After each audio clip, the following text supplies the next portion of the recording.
Па ја ги сметам за изворедно значајни, затоа што тоа е афирмација на Македонија, а заслужена е, бидејќи нас ни е борењето спорт перјаница.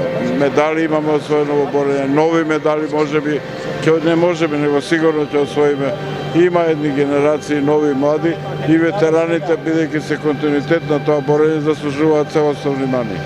Дали тие ветераните можат да ги поттикнат помладите да бидат дел од овој спорт, бидејќи и самиот рече, Македонија е препознатлива по борењето и освојување медали? Не само што може, тоа им е на некој начин и мисија. Тие треба да ги поттикнат младите, треба да им се идоли на младите треба да ја знаат нивната историја.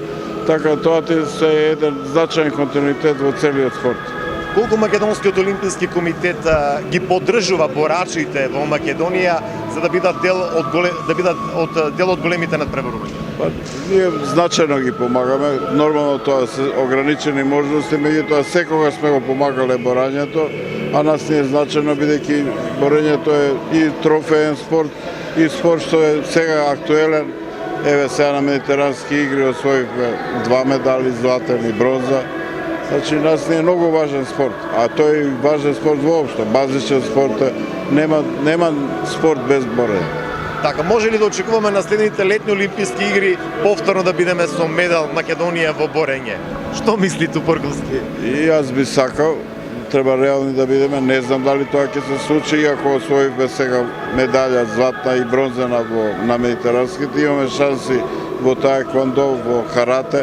Мислам дека овој пат Македонија ќе настапи значајно на олимписките игри.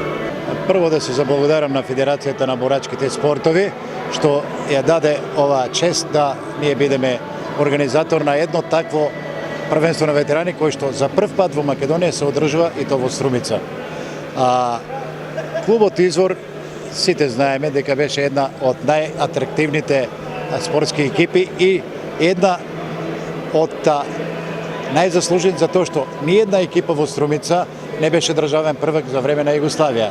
Меѓутоа, времињата се сменија и така немавме спонзори да клубот спласна.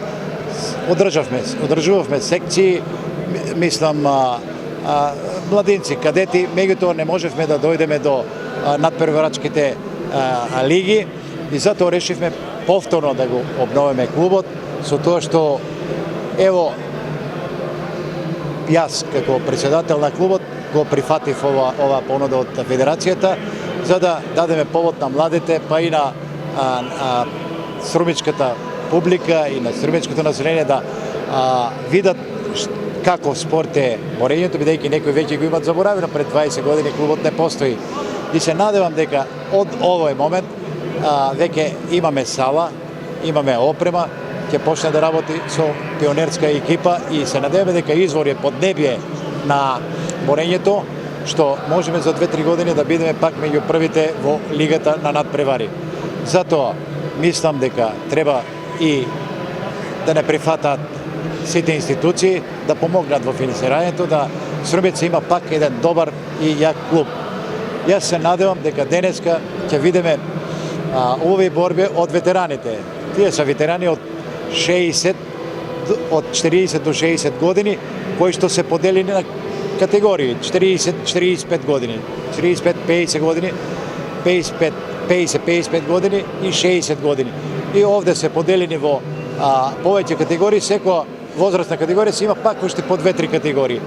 Што значи праваците на ова државно првенство во Струмица ќе учествуваат на светското првенство што ќе се одржи во Скопје во септември месец.